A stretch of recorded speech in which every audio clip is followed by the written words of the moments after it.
Shalom Bapak Ibu Saudara sekalian yang dikasihi Tuhan. Saudara, mari kita menyatukan hati kita. Pagi ini kita akan membaca dan merenungkan firman Tuhan. Dan biarlah kita juga berdoa agar firman yang kita baca dan kita renungkan boleh berbicara di dalam hati dan pikiran kita dan menuntun kita untuk senantiasa hidup menyenangkan Tuhan. Mari kita berdoa. Bapa yang baik, kami mengucap syukur untuk hari baru yang Engkau sediakan bagi kami. Dan kami hendak mengawali hari ini dengan kami boleh membaca merenungkan firman-Mu. Kiranya Engkau menolong kami untuk mengerti akan firman-Mu. Terlebih Tuhan, mampukan langkah kami untuk kami boleh hidup berjalan di dalam kebenaran firman. Dalam Kristus kami berdoa. Amin. Sudah pada pagi ini kita akan memulai perenungan kita dari kitab Wahyu. Dan kita akan mengawalinya dengan membaca Wahyu pasal yang pertama, ayat yang pertama sampai dengan ayat yang ketiga. Demikian firman Tuhan.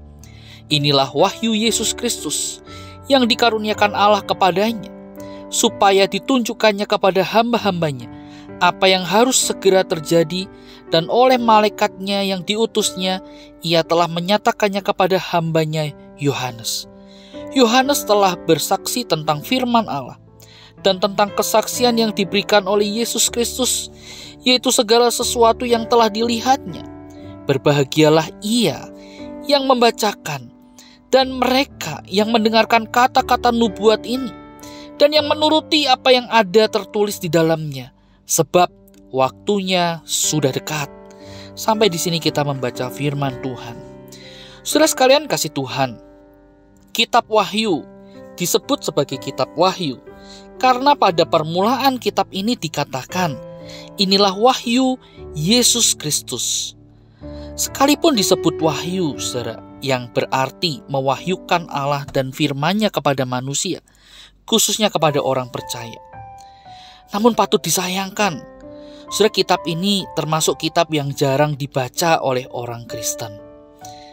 Memang benar, saudara, di dalam perjanjian baru, khususnya kitab Wahyu, adalah kitab yang paling sulit untuk dimengerti dan paling banyak menimbulkan kontroversi.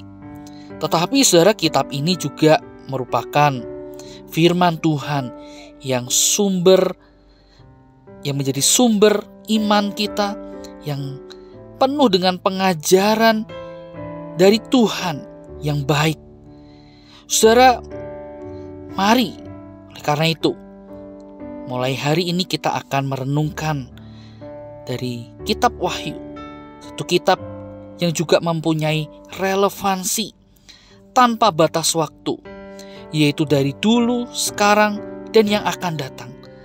Firman Tuhan tetap sama bagi setiap anak-anaknya. Nah, saudara, pada bagian awal dikatakan wahyu Yesus Kristus.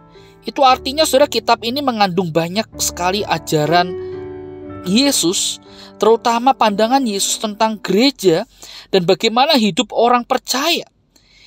Di mana, saudara, setiap kali firman dikatakan diakhiri dengan ucapan, siapa bertelinga hendaklah ia mendengarkan.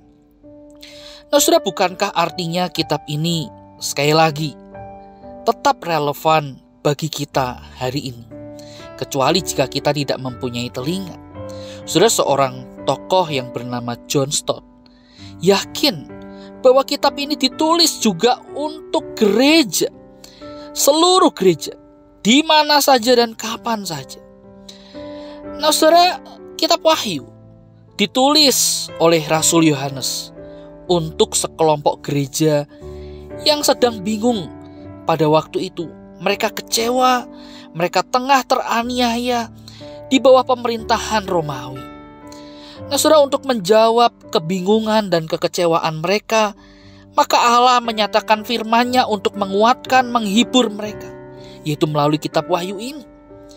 Sebagai contoh, kalau kita lihat di dalam pasal yang ke-21 ayat 1 sampai dengan ayat yang ke-8. Di sana Yohanes mengisahkan bagaimana visinya atau penglihatannya tentang kota Yerusalem yang baru, langit yang baru dan bumi yang baru, dan lain sebagainya. Saudara, inilah cara Allah untuk menunjukkan bahwa bukan di tangan Kaisar Romawi hidup orang percaya itu berada, melainkan di tangan Kristus. Sebab Kristuslah Allah yang Maha Kuasa. Dialah yang mengontrol segala sejarah dan jalan hidup umat manusia. Nah, saudara, apa yang dialami oleh orang percaya gereja pada waktu itu tetap menjadi sebuah hal yang juga relevan, termasuk kita hari-hari ini. Bagaimana tidak, saudara? Hidup kita sebagai anak Tuhan tidaklah selalu berjalan dengan mulus atau sesuai dengan harapan yang kita inginkan. Bahkan tidak jarang kita masih mendengar ada banyak anak Tuhan di luar sana, bahkan gereja-gereja yang ditolak, yang diasingkan, yang dianiaya. Namun saudara, sebagaimana Allah telah menghibur, menguatkan orang percaya dan gereja pada waktu itu, pesan yang sama juga kita terima saat ini. Firman Tuhan berkata, "Jangan takut, Aku adalah yang awal dan yang akhir dan yang hidup. Aku telah mati, namun lihatlah aku hidup sampai selama-lamanya. Dan aku memegang segala kunci maut dan kerajaan maut." Wahyu pasal yang pertama ayat 17-18. Sudah dengan demikian, saudara, meski jalan hidup kita tidak selalu indah, sudah kita tetap dimampukan untuk tabah dan dapat tetap bertahan menghadapi segala penderitaan. Oleh karena itu, saudara, mari kita tetap setia, berpegang teguh pada iman kita. Jangan pernah kita tinggalkan.